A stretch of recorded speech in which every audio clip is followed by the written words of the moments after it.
নিস্তব্ধ দুপুর, মন্দিরের ভেতরে একা এক যুবক, হাতে বিশাল এক কুড়াল। মুহূর্তের মধ্যে থচনচ করে দিলেন শত শত মূর্তিকে। কিন্তু অদ্ভুত ব্যাপার, সব ভাঙার পর কুড়ালটি তিনি ঝুলিয়ে দিলেন সবচেয়ে বড় মূর্তির কাঁধে। বিনিময়ে জুটল ভয়ঙ্কর শাস্তি।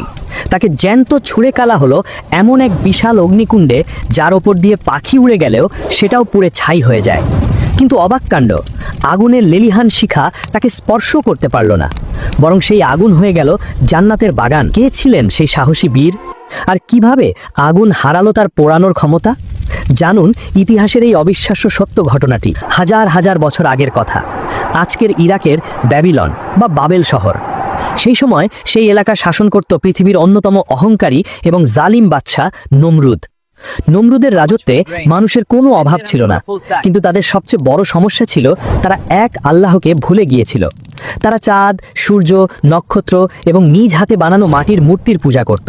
সেই অন্ধকার সমাজে আল্লাহ একটি নূরের বাতি জ্বালালেন। তিনি পাঠালেন তার বন্ধু খলিলুল্লাহ হযরত ইব্রাহিম আলাইহিসসালামকে। ইব্রাহিম আলাইহিসসালাম ছোটবেলা থেকেই ছিলেন অত্যন্ত বুদ্ধিমান, কিন্তু তার সবচেয়ে বড় পরীক্ষার জায়গা ছিল তার নিজের ঘর। কারণ তার বাবা আজর ছিলেন সেই সময়ের সবচেয়ে বড় মূর্তি কারিগর। তিনি নিজের হাতে মাটি ও পাথর দিয়ে মূর্তি বানাতেন এবং বাজারে বিক্রি করতেন। ইব্রাহিম আলাইহিসসালাম ছোটবেলা থেকেই দেখতেন তার বাবা কিভাবে নিজের হাতে পুতুল বানাচ্ছেন। তিনি বাবাকে খুব নম্র ভাষায় বোঝাতেন। তিনি বলতেন, বাবা, তুমি এমন জিনিসের ইবাদত কেন করো যে শোনে না, দেখে না এবং তোমার কোনো উপকার বা ক্ষতিও করতে পারে না? বাবা রেগে যেতেন। তিনি বলতেন, ইব্রাহিম, তুমি যদি এসব কথা বন্ধ না করো তবে আমি তোমাকে পাথর মেরে শেষ করে দেব। তুমি আমার ঘর থেকে বের হয়ে যাও। ইব্রাহিম আলাইহিসসালাম খুব কষ্ট পেতেন। তিনি মানুষের কাছে গিয়ে দাওয়াত দিতেন, কিন্তু কেউ তার কথা শুনতো না। উল্টো তারা তাকে ধমক দিত। দিন যায়, মাস যায়। ইব্রাহিম আলাইহিসসালাম ভাবলেন, শুধু মুখে বলে এদের বোঝানো যাবে না। এদের এমন একটা প্র্যাকটিক্যাল বা বাস্তব শিক্ষা দিতে হবে যা দেখে এদের মগজ খুলে যাবে। এদের চোখে আঙুল দিয়ে দেখাতে হবে যে এই পুতুলগুলোর নিজেদেরই কোনো ক্ষমতা নেই, এরা নিজেদেরই বাঁচাতে পারে না। সুযোগ একদিন এসেই গেল। সেই জাতির বাৎসরিক এক বিশাল উৎসব ছিল। সেই দিন শহরের সব মানুষ, বাচ্চা, বুড়ো, নারী, পুরুষ, সবাই সাজগোজ করে শহরের বাইরে এক বিশাল মেলায় যেত। নিয়ম ছিল, উৎসবের আগে তারা মন্দিরে গিয়ে মূর্তিদের সামনে প্রচুর খাবার, ফলমূল ও প্রসাদ রেখে আসত, যাতে ফিরে এসে তারা বরকতি খাবার হিসেবে সেগুলো খেতে পারে। উৎসবের দিন সকালে ইব্রাহিম আলাইহিসসালামের বাবা এবং আত্মীয়রা তাকে ডাকলো, চলো ইব্রাহিম, মেলায় চলো, আজ আমাদের খুশির দিন। ইব্রাহিম আলাইহিসসালাম আকাশের দিকে তাকিয়ে এক গভীর শ্বাস ফেললেন।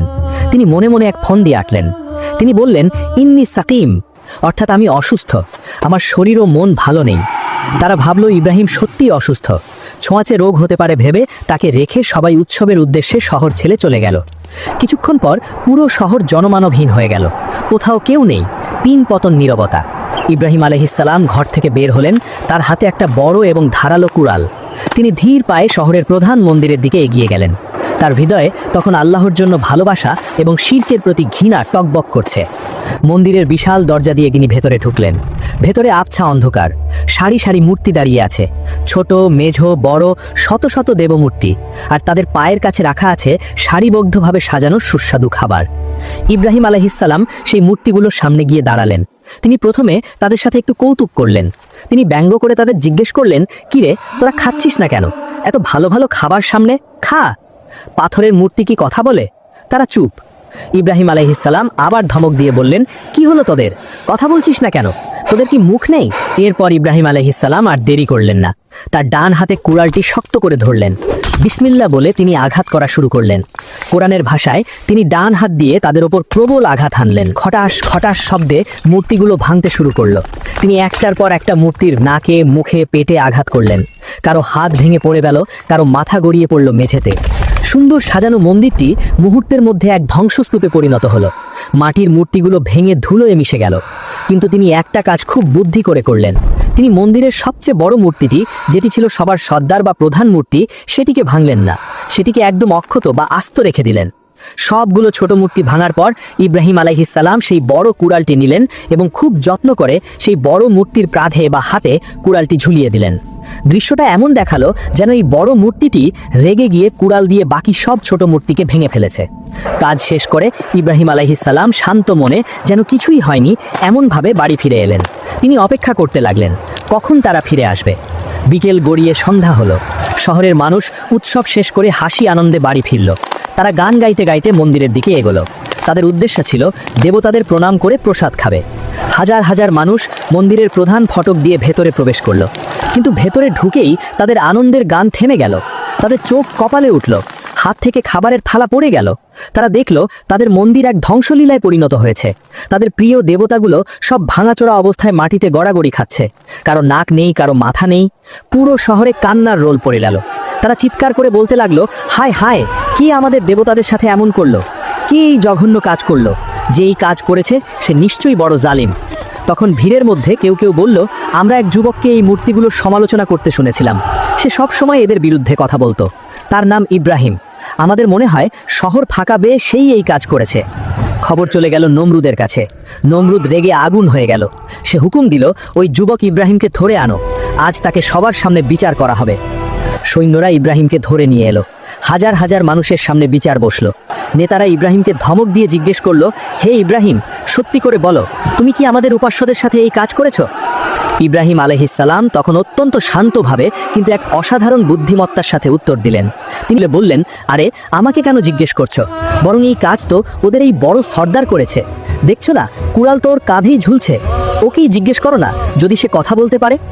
ইব্রাহিম আলাইহিসসালামের মুখে এই কথা শোনার পর উপস্থিত হাজার হাজার মানুষ থমকে গেল। পিন পতন নীরবতা। তাদের মনে হলো, সত্যিই তো, আমরা কার পূজা করছি? যে নিজেকেই বাঁচাতে পারে না, যে কথা বলতে পারে না, সে কিভাবে আমাদের খোদা হয়? কিন্তু মানুষের অহংকার বড় মারাত্মক। বিশেষ করে নমরুদ এবং সমাজপতিরা তাদের হার স্বীকার করতে চাইল না। তারা যুক্তিতে হেরে গেল, কিন্তু গায়ের জোরে জিততে চাইল। তারা ভাবল, এখন যদি আমরা ইব্রাহিমের কথা মেনে নিই তবে আমাদের ক্ষমতা থাকবে না। তাই তাদের লজ্জা ঢাকতে রাগে ফেটে উঠল। তারা চিৎকার করে উঠল, এর সাথে তর্কে পেরে লাভ নেই। আমাদের দেবতাদের অপমানের প্রতিশোধ নিতে হবে। একে এমন শাস্তি দিতে হবে যা পৃথিবীর কেউ কোনোদিন দেখেনি। একে জ্যান্ত পুড়িয়ে মারো এবং তোমাদের দেবতাদের সাহায্য করো। নমরুদ হুকুম দিল, ইব্রাহিমের জন্য পৃথিবীর সবচেয়ে বড় অগ্নিকুণ্ড তৈরি করো। শুরু হলো এক মহাযজ্ঞ। বাদশাহের হুকুমে শহরের প্রতিটি মানুষ কাঠ জোগাড় করতে শুরু করলো। তাফসীর কারকরা বলেন, মানুষের অন্ধবিশ্বাস এতটাই প্রবল ছিল যে সেই সময় কোনো মহিলা অসুস্থ হলে মানত করত যে আমার অসুখ ভালো হলে আমি ইব্রাহিমকে পোড়ানোর জন্য কাঠ দেব। নাউজুবিল্লাহ। তারা এত পরিমাণ কাঠ জমা করলো যে এক বিশাল পাহাড়ের সমান কাঠের স্তূপ হয়ে গেল। তারপর সেই কাঠের চারদিকে বিশাল দেওয়াল তুলে দেওয়া হলো যাতে আগুন বাইরে ছড়াতে না পারে। তারপর সেই কাঠের পাহাড়ের আগুন ধরানো হলো। দাউ দাউ করে জ্বলে উঠল আগুনের শিখা। আগুনের তাপ এত প্রচণ্ড ছিল যে আগুনের কয়েক মাইল কাছেও কেউ যেতে পারছিল না। আগুনের শিখা আকাশের মেঘ স্পর্শ করতে চাইল। এমনকি আগুনের ওপর দিয়ে যদি কোনো পাখি উড়ে যেত তাহলে সেই পাখিও তাপে ঝলসে গিয়ে আগুনের ভিতর পড়ে যেত। কিন্তু সমস্যা হলো, ইব্রাহিমকে আগুনের ভিতর ফেলবে কি করে? আগুনের তাপের কারণে কাছে তো যাওয়া যাচ্ছে না। তখন ইবলিস শয়তান মানুষের রূপ ধরে এলো। সে তাদের বুদ্ধি দিল, তোমরা একটা মানজানিক বা ক্যাটাপল্ট তৈরি করো, সেটার পাল্লায় ইব্রাহিমকে বসিয়ে দূর থেকে ছুঁড়ে আগুনের মাঝখানে ফেলে দাও। তারা তাই করলো। বিশাল এক যন্ত্র বানানো হলো। যুবক ইব্রাহিম আলাইহিসসালামের হাত পা শক্ত দড়ি দিয়ে বাঁধা হলো। তাকে সেই যন্ত্রের পাল্লায় বসানো হলো। নিচে হাজার হাজার মানুষ উল্লাস করছে, আগুন গর্জন করছে। মৃত্যু একদম সামনে। ঠিক সেই মুহূর্তে যখন ইব্রাহিম আলাইহিসসালামকে আগুনের দিকে ছুঁড়ে মারা হলো, তখন তিনি শূন্যে ভাসমান। আসমানে এক হুলস্থুল পড়ে গেল। ফেরেশতারা আল্লাহর কাছে ফরিয়াদ করতে লাগলেন, হে আল্লাহ, তোমার বন্ধুকে আগুনে ফেলা হচ্ছে, আমাদের অনুমতি দাও তাকে সাহায্য করার। বৃষ্টির দায়িত্বে থাকা ফেরেশতা বললেন, আমি এখনই বৃষ্টি দিয়ে আগুন নিভিয়ে দিচ্ছি। বাতাসের দায়িত্বে থাকা ফেরেশতা বললেন, আমি ঝড় দিয়ে আগুন উড়িয়ে দিচ্ছি। জিবরিল আলাইহিসসালাম দ্রুত ইব্রাহিম আলাইহিসসালামের কাছে শূন্যে ভেসে এলেন। তিনি জিজ্ঞেস করলেন, হে ইব্রাহিম, আপনার কি কোনো সাহায্যের প্রয়োজন? আমি কি আপনাকে রক্ষা করব? শূন্যে ভাসমান অবস্থায় মৃত্যুর মুখে দাঁড়িয়ে ইব্রাহিম আলাইহিসসালাম এক ঐতিহাসিক এবং সাহসী জবাব দিলেন। তিনি বললেন, তোমার কাছে আমার কোনো প্রয়োজন নেই। আমার জন্য আমার আল্লাহই যথেষ্ট। তিনি যা ভালো মনে করেন তাই হবে। হাসবুনাল্লাহু ওয়া নি'মাল ওয়াকিল। ইব্রাহিম আলাইহিসসালামের এই তাওয়াক্কুল বা ভরসা দেখে আল্লাহ রাব্বুল আলামিন খুশি হয়ে গেলেন। আল্লাহ আগুনকে এক বিশেষ এবং অলৌকিক হুকুম দিলেন। আল্লাহ আগুনকে বললেন, ইয়া নারু কুনি বারদাউ ওয়া সালামান আলা ইব্রাহিম। অর্থাৎ, হে আগুন, তুমি ইব্রাহিমের জন্য ঠান্ডা হয়ে যাও এবং শান্তিদায়ক হয়ে যাও। লক্ষ্য করুন, আল্লাহ শুধু ঠান্ডা হতে বলেননি, বলেছেন শান্তিদায়ক। যদি শুধু ঠান্ডা হতে বলতেন তাহলে ইব্রাহিম আলাইহিসসালাম ঠান্ডায় জমে মারা যেতেন। কিন্তু আল্লাহর হুকুমে আগুনের পোড়ানোর ক্ষমতা কেড়ে নেওয়া হলো। আগুন তার স্বভাব বদলে ফেলল। আগুন তখনও জ্বলছিল, তার আলো ছিল, কিন্তু তার কোনো উত্তাপ ছিল না। ইব্রাহিম আলাইহিসসালাম যখন সেই আগুনের পাহাড়ের মাঝখানে গিয়ে পড়লেন, তখন এক অবিশ্বাস্য দৃশ্য তৈরি হলো। আগুনের ভিতরে পড়ার সাথে সাথে তার হাত এবং পায়ে যে শক্ত দড়িগুলো বাঁধা ছিল, শুধু সেই দড়িগুলো পুড়ে ছাই হয়ে গেল। কিন্তু আগুনের স্পর্শ তার শরীরের একটা লোমও পোড়াতে পারল না। এমনকি তার পরনের কাপড়টুকুও আগুনের তাপে মলিন হলো না। তাফসির কারকরা বলেন, সেই আগুনের কুণ্ডলীর ভিতর আল্লাহ জান্নাত থেকে একটি বিছানা এবং রেশমি বালিশ পাঠিয়ে দিলেন। আগুনের মাঝখানে মাটি থেকে সুগন্ধি ঘাস এবং ফুলের বাগান তৈরি হয়ে গেল। ইব্রাহিম আলাইহিসসালাম আগুনের সেই ভয়ঙ্কর গর্জন শুনছিলেন ঠিকই, কিন্তু তিনি সেখানে পরম শান্তিতে জান্নাতি পরিবেশে বসে আল্লাহর ইবাদত করছিলেন। তার সাথে গল্প করার জন্য আল্লাহ ফেরেশতা জিবরাইল আলাইহিসসালামকে মানুষের রূপে সেখানে পাঠিয়ে দিলেন। আগুনের চারপাশ ঘিরে ছিল হাজার হাজার মানুষ, যারা তাপের কারণে কাছে আসতে পারছিল না।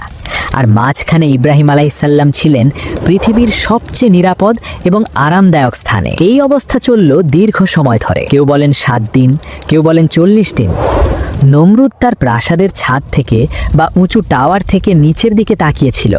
সে আশা করেছিল ইব্রাহিম পুড়ে কয়লা হয়ে গেছে। কিন্তু যখন ধোঁয়া একটু কমল, নমরুদ তার চোখ টলতে লাগলো।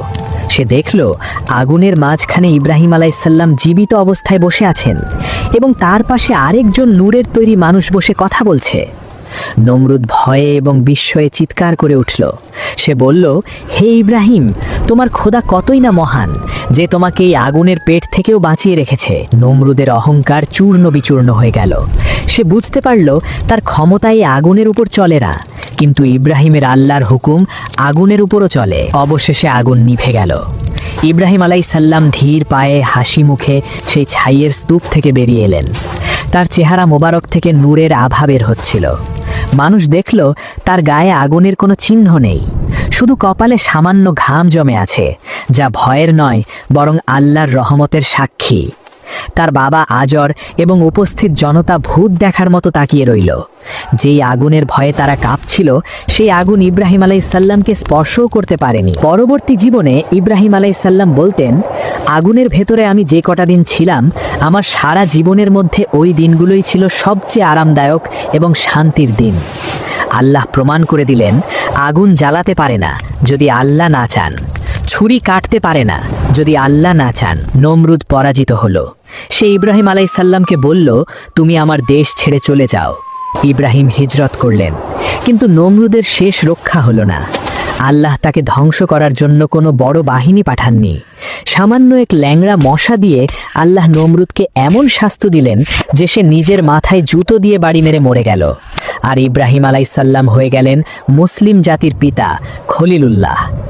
আজকের এই ভিডিওটি শেষ করার আগে আসুন আমরা ইব্রাহিম আলাইহিসসালামের সেই অগ্নিকুণ্ড থেকে আমাদের ঈমানের আলো সংগ্রহ করি। এই ঘটনাটি আমাদের 3টি মহা শিক্ষা দেয়। প্রথম শিক্ষা, তাওয়াক্কুল বা আল্লাহর ওপর ভরসা। যখন ইব্রাহিম আলাইহিসসালাম শূন্যে ভাসছিলেন, তখন তিনি জিবরাইল আলাইহিসসালামের সাহায্য নেননি।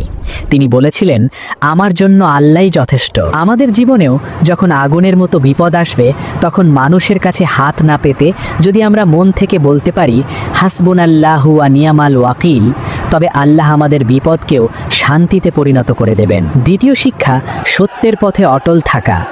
বাবা, সমাজ, রাষ্ট্র সবাই যখন তার বিরুদ্ধে ছিল, তখন তিনি একা দাঁড়িয়ে সত্য কথা বলেছিলেন।